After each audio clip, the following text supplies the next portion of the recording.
बिस्मिल्लाहिर्रहमानिर्रहीम। अस्सलामु अलैकुम वरहमतुल्लाहि वबरकातुहू। अपने प्यारे कलमकार साथियों और बुज़ुर्ग पेंशनर्स की खिदमत में नवाज मोहल का सलाम पहुँचे। नाज़रीन ग्रामी, आज के इस वीडियो में हम सैलरीड पर्सन जो है, तनख्वाहदार एक मुलाजिम है सरकारी, गवर्नमेंट ऑफ पंजाब का या किसी भी सूबे का, सिंध का, बलूचिस्तान, KPK, वफाक का, तो उसकी इनकम टैक्स रिटर्न किस तरह फाइल होगी, ये आज की वीडियो में हम जानेंगे। क्योंकि काफ़ी सारे अहबाब मुझसे ये कह रहे थे कि आप हमें जो है ना इनकम टैक्स रिटर्न फाइल करने का तरीका बताएं कि किस तरह फाइल करनी है। तो ये इस वीडियो में आज हम देखेंगे। सबसे पहले आपने जाना है वेबसाइट पे, FBR की जो वेबसाइट है fbr.gov.pk। इस वेबसाइट को आपने ब्राउज़र में लिखना है और क्लिक करना है। जो ही आप क्लिक करेंगे तो ये साइट ऐसे खुल जाएगी। लास्ट डेट है 30 सितंबर 2022। इनकम टैक्स गोशवारे जमा कराने की आखिरी और हतमी तारीख 30 सितंबर 2022। तो इससे पहले पहले आप जो है अपनी इनकम टैक्स रिटर्न फाइल कर लें। आखिरी तारीख का इंतज़ार न करें और इनकम टैक्स गोशवारे जमा कराएं और कौमी जिम्मेदारी निभाएं। इसके बाद जो ही ये वेबसाइट खुलेगी तो आपने नीचे आना है। यहाँ पर ये लेफ्ट साइड पे जो लिखा हुआ है ऑनलाइन सर्विसेज, ठीक है, इसमें जो ये लिखा हुआ है इनकम टैक्स IRIS, इसको आपने इस पर क्लिक कर देना है। जो ही आप इस पर क्लिक करेंगे तो आपसे आपका अपना कौमी शनाख्ती कार्ड नंबर मांगेगा और उसके बाद पासवर्ड। तो जो आपने आपका शनाख्ती कार्ड नंबर होगा वो यहाँ पर दर्ज करना है और इसके बाद पासवर्ड जो है ना वो आपने दर्ज करना है। ये पासवर्ड, ये अगर भूल जाएं, आपको याद नहीं है, तो यहाँ फॉरगेट पासवर्ड के ज़रिए आप अपना पासवर्ड नया सेट कर सकते हैं। तो जो ही हम लॉगिन करेंगे, ये लॉगिन हो गया। ये एक सैलरीड पर्सन है, तनख्वाहदार मुलाजिम है, उनकी ये है गोशवारा है इनकम टैक्स रिटर्न का। सबसे पहले जो ही ये पेज खुले तो आपने डिक्लेरेशन में आना है। डिक्लेरेशन जहाँ पर लिखा हुआ है लेफ़्ट साइड से दूसरी जो ये है टैब कह लें या जो भी, इसमें आपने आना है रिटर्न्स ऑब्लिक स्टेटमेंट्स ओरिजिनल। पहली दो में से कोई भी आप क्लिक कर सकते हैं। सैलरी रिटर्न फॉर इंडिविजुअल्स या normal return individual. Normal return में ये होता है कि अदर सोर्सेज से कोई इनकम आ रही है तो वो भी आप दर्ज कर सकते हैं, लेकिन खालिसन अगर आपकी सैलरी से इनकम आ रही है तो आप फिर ये जो है ना वो क्लिक करेंगे। तो अमूमी तौर पर तमाम लोग जो है ना वो नॉर्मल रिटर्न ही करते हैं। तो मैं नॉर्मल रिटर्न को क्लिक किया मैंने। अब ये सबसे पहले मांग रहा है पीरियड कौन सा है आपका। तो आपने इधर लेफ्ट साइड पे लिखा हुआ पीरियड, इसको क्लिक करना है और पीरियड है 2022, यहाँ पर आपने लिख देना है और आगे सर्च के इसको क्लिक कर देना। जो ही सर्च के क्लिक करेंगे तो 1 जुलाई 2021 स्टार्ट डेट और एंड डेट 30 जून 2022, इसको आपने सेलेक्ट कर लेना है। ये सिलेक्ट हो गई।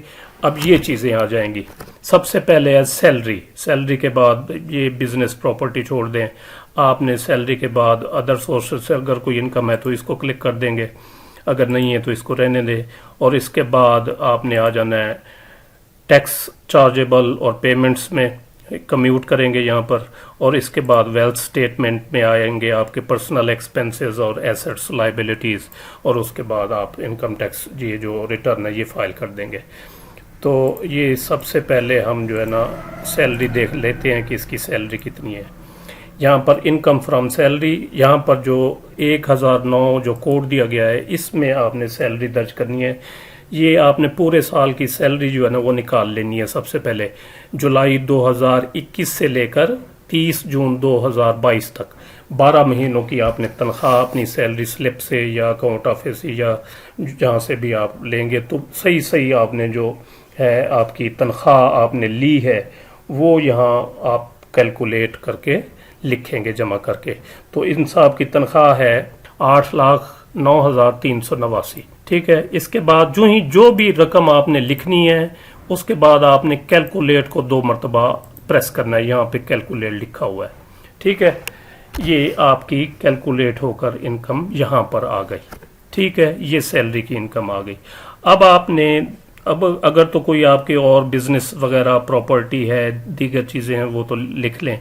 अगर नहीं है सीधी सादी स्टेटमेंट है, तो आपने फिर टैक्स चार्जेबल ओब्लिक पेमेंट्स वाले सेक्शन में आ जाना है और यहाँ आपने एडजस्टेबल टैक्स लिखना है। ठीक है, यहाँ पर जो आएगा salary of employees under section 149, यहाँ इसके अगेंस्ट आपने वो टैक्स लिखना है जो आपकी तनख्वाह से पूरा साल कटा, यानी 1 जुलाई 2021 से लेकर 2022 के जून के महीने तक जितना भी टैक्स आपका डिडक्ट हुआ वो आपने यहाँ लिखना है। ये मैं आपको एक इनकी स्लिप भी दिखाता हूँ जिसमें इनका टैक्स डिडक्ट हुआ है। ये फिर खुद ब खुद जो है ना कैलकुलेट भी कर देगा इनका सिस्टम। जी ये सैलरी स्लिप है इनकी, ये जून 2022, ठीक है जी, जून आखिरी स्लिप। और इसमें जो टैक्स इनका काटा गया है पूरे साल के दौरान ये लिखा हुआ होगा डिडक्शन इनकम टैक्स पेएबल था 10,469 और रिकवर्ड टिल जून 2022 10,470 रुपए टैक्स इनकी तनख्वाह में से कट चुका है। तो यहाँ पर आपने 10,470 लिख देना है और जो ही आप लिखेंगे और इसको फिर आपने 2 मरतबा कैलकुलेट कर देना है। ठीक है, अब जो ही आप इस कम्यूटेशन को दबाएंगे तो टैक्स ये देखें 10,469 इनका टैक्स है और 1 रुपया जो है रिफंडेबल है। ठीक है, तो 1 रुपया आप उसको करने की बजाय आप 10,469 इधर लिख दें, 10,470 की बजाय यहाँ पर लिख दें आप 10,469। तो ये कैलकुलेट करेंगे और कम्यूटेशन को प्रेस करेंगे तो ये देखें 10,074 और नीचे कोई चीज़ नहीं है। तो ये यहाँ तक चीज़ क्लियर हो गई होगी उम्मीद है। तो जी नाजरीन, नेक्स्ट हम देखते हैं वेल्थ स्टेटमेंट 116 जो दिया हुआ वेल्थ स्टेटमेंट। इसमें पर्सनल एक्सपेंसेस जो है ना फिर आपने दर्ज करने हैं, जो भी साल भर के आपके अखराजात हैं वो आपने दर्ज करने हैं। फ़र्ज़ किया ये व्हीकल रनिंग या मेंटेनेंस को मोटरसाइकिल वगैरह रखा हुआ है तो उसका अखराजात इन्होंने साल के दौरान किए 30,000 रुपया। ये प्रेस करेंगे और एक दफ़ा कैलकुलेट एक दफ़ा कर दें, ये सारे अखराजात एक दफ़ा लिख के फिर 2 दफ़ा कैलकुलेट कर दें तो एंड पे हम कर लेंगे। 30,000 इनका जी है व्हीकल का ख़र्चा और तकरीबन 20,000 रुपये इनका इलेक्ट्रिसिटी के बिल्स आए हैं। इसके बाद इनका गैस का ख़र्चा है 6,000 का। ठीक हो गया जी, 6,000 गैस का ख़र्चा। जो भी अखराजात हों आप यहाँ पर लिख सकते हैं। इसके बाद टेलीफोन यानी मोबाइल वगैरह का ख़र्चा जो है ये इनका आया है तकरीबन 12,000 रुपया। और इसके बाद मेडिकल के इनके अखराजात हैं, दवाइयाँ वगैरह और दीगर छोटी मोटी जो होती है घरेलू दवाइयाँ वगैरह, वो तकरीबन इनका 35,000 रुपया ख़र्चा हुआ है साल का। इसके बाद है जी एजुकेशनल तालीमी अखराजात, बच्चे इनके कोई पढ़ रहे हैं तो उनके कोई 1 लाख रुपए के करीब सालाना अखराजात हैं। ठीक है, वो दर्ज कर देने आपने। 20,000 रुपया ये कह रहे हैं जी इनकी कोई फंक्शंस का ख़र्चा है, मिलाद वगैरह या इस किस्म की कोई दूसरी जो तकरीबात घरेलू होती हैं जो, तो 20,000 उन पे खर्चा हो गया है।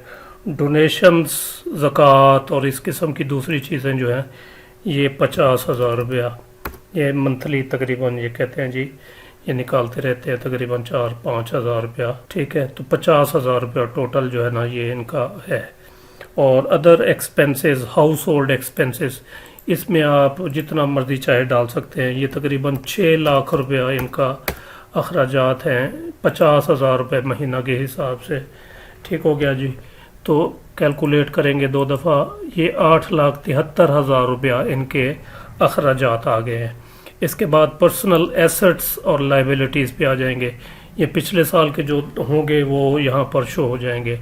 पिछले मरतबा इन्होंने एनिमल्स को दिखाए हैं 9 लाख रुपए के। तो इसके अलावा कैश नॉन बिजनेस, ये गलती से मेरे ख्याल में लिखा गया है 55 लाख रुपया कैश, क्योंकि शायद 5.5 लाख लिखना चाह रहे होंगे कि वकील साहब से, किसी एडवोकेट साहब से इन्होंने पिछली दफ़ा कराया था अपना गोशवारा फाइल, तो 55 लाख रुपया जो है ये लिखा हुआ है कैश नॉन बिजनेस, जो कि टू मच है एक सरकारी मुलाजिम के लिए जिसकी मंथली तनख्वाह 60-70 हज़ार रुपया हो। तो 55 लाख रुपया जो कैश है ये غلطی سے میرے خیال میں لکھا گیا ہے، لیکن ہم اس کو ایز اٹ از رہنے دیں گے، کیونکہ اگر اس کو ہم ختم کریں گے تو پھر 55 لاکھ کی ہمیں پھر ڈسپوزل شو کرنی پڑے گی کہ کیا کیا ہے، یعنی 55 لاکھ آپ نے ادھر سے تو ہٹایا، لیکن اس کا پھر آپ نے کیا کیا، کوئی پراپرٹی لی، کوئی گاڑی لی، کیا کیا کہیں انویسٹ کیا، تو اس کو ہم ایز اٹ از رہنے دینا ہے۔ اور یہ ناظرین وہ ہوتا ہے کیش جو آپ کا 30 جون 2022 کو یا کسی بھی سال، جس سال کی آپ ریٹرن فائل کر رہے ہیں، اس سال کے جو اینڈ ہوتا ہے اس پر جو بینک میں آپ کا بیلنس ہے اور کیش ان ہینڈ، تو سرکاری ملازم کا عموماً زیادہ سے زیادہ بینک میں کوئی پڑا بھی ہوگا، کوئی ایک عام سا سرکاری ملازم جس کا فقط تنخواہ پہ گزارا ہو، کوئی دیگر سورس آف انکم نہ ہو، تو 1 لاکھ 1.5 لاکھ 2 لاکھ تک اس کی سیونگز ہوتی ہیں اگر وہ خود واحد کفیل ہے گھر کا۔ تو اس صورت میں یہ 55 لاکھ بہت زیادہ ہے۔ بہرحال ہم اس کو ایز اٹ از رہنے دیں گے۔ 64 لاکھ ان کے ٹوٹل جو ہے نا وہ ایسٹس ہیں، اور اس میں مزید ہم کوئی شو نہیں کرتے، یہ ایز اٹ از پچھلے سال والے جو ہیں وہی ہم رہنے دیتے ہیں۔ ہاں اگر آپ کا کوئی اینیمل میں اضافہ ہوا ہے وہ لکھ دیں، کوئی پرسنل آئٹم جیسے کمپیوٹر، موبائل وغیرہ، تو اس کی مالیت جہاں لکھ سکتے ہیں آپ۔ پروسیشن کوئی گولڈ وغیرہ یا اس قسم کی کوئی اور چیز وہ لکھ سکتے ہیں۔ موٹر وہیکل آپ کی کوئی گاڑی ہو یا موٹر سائیکل ہو وہ اس کا اندراج یہاں پر کر سکتے ہیں۔ تو سارا یہ آپ کی جو ہے نا ایگریکلچر پراپرٹی میں جو ہے وہ درج کر سکتے ہیں۔ ایگریکلچر پراپرٹی انہوں نے دکھائی ہوئی ہے، ایک کنال ایگری لینڈ، لیکن اس کی مالیت نہیں لکھی، تو یہاں پر وہ بھی آپ لکھ سکتے ہیں۔ تو 2 لاکھ روپیہ ان کا جی قرض ہے، انہوں نے کسی کو دینا ہے، پرائیویٹ عبدالستار نامی شخص ہیں کوئی، تو 2 لاکھ روپیہ ان سے ہے۔ یہ 2 لاکھ روپیہ آ گیا جی، ٹھیک ہو گیا جی۔ اس کے بعد ہم چلتے ہیں ریکنسیلیشن آف نیٹ ایسٹس، ٹھیک ہو گیا جی۔ 4,20,000 روپیہ اس کی ان ریکنسائلڈ اماؤنٹ آ رہی ہے، تو 4,20,000 ہم ادھر پرسنل ایسٹس میں ان کی پراپرٹی کا شو کر دیتے ہیں، حالانکہ جو انہوں نے نہیں کیا کرنا چاہیے، تو 4,20,000۔ اب ریکنسیلیشن میں دیکھیں تو ان ریکنسائلڈ اماؤنٹ کوئی نہیں ہے، تو اس طرح ہماری یہ بیلنس شیٹ ایسٹس اور لائبلٹیز کی ٹیلی ہو گئی ہے۔ تو یہ ہوتا ہے، اس طریقے سے آپ نے اپنی انکم ٹیکس ریٹرن فائل کرنی ہے۔ اگر ہم ادھر ٹیکس چارجیبل میں آئیں اور کمیوٹیشن دیکھیں تو 10,469 روپے ٹیکس بنتا تھا، جو اب میں نے آپ کو ان کی پے سلپ میں بھی دکھایا تھا، 10,470 روپے تھا، تو 10,469 روپے ہم نے ادھر لکھ دیا ہے۔ تو اس طریقے سے یہ ایک سٹیٹمنٹ جو ہے نا یہ فائنل ہو چکی ہے۔ اس کے بعد آپ نے ویریفیکیشن پر یہ سارے کالم فل کر کے ویلتھ سٹیٹمنٹ، پرسنل ایکسپنسز اور ریکنسیلیٹ کر کے، جس میں ان ریکنسائلڈ اماؤنٹ 0 ہونا چاہیے، تو وہ آپ نے پھر آپ نے ویریفیکیشن کرنی ہے۔ ویریفیکیشن پن آئے گی، وہ آپ نے یہاں پر درج کرنی ہے، اور اس کے بعد آپ نے ویریفائی پن کرنا ہے، اور اس کے بعد آ جائے گا سبمٹ، تو اس کے بعد آپ نے یہ گوشوارہ سبمٹ کر دینا ہے۔ تو اس طریقے سے آپ کا یہ گوشوارہ سبمٹ ہو جائے گا۔ تو یہ تھا ایک سیلریڈ پرسن کے بارے میں انکم ٹیکس ریٹرن فائل کرنا، جس کا واحد جو سورس آف انکم ہے وہ ان کی تنخواہ ہے، کوئی اور وہ کہیں سے نہیں کما رہے۔ تو یہ طریقہ کار ہوتا ہے۔ تو امید ہے ویڈیو آپ کو پسند آئی ہوگی، جسے لائک اور شیئر ضرور کریں، اور اپنی رائے کا اظہار کمنٹ سیکشن میں ضرور کریں۔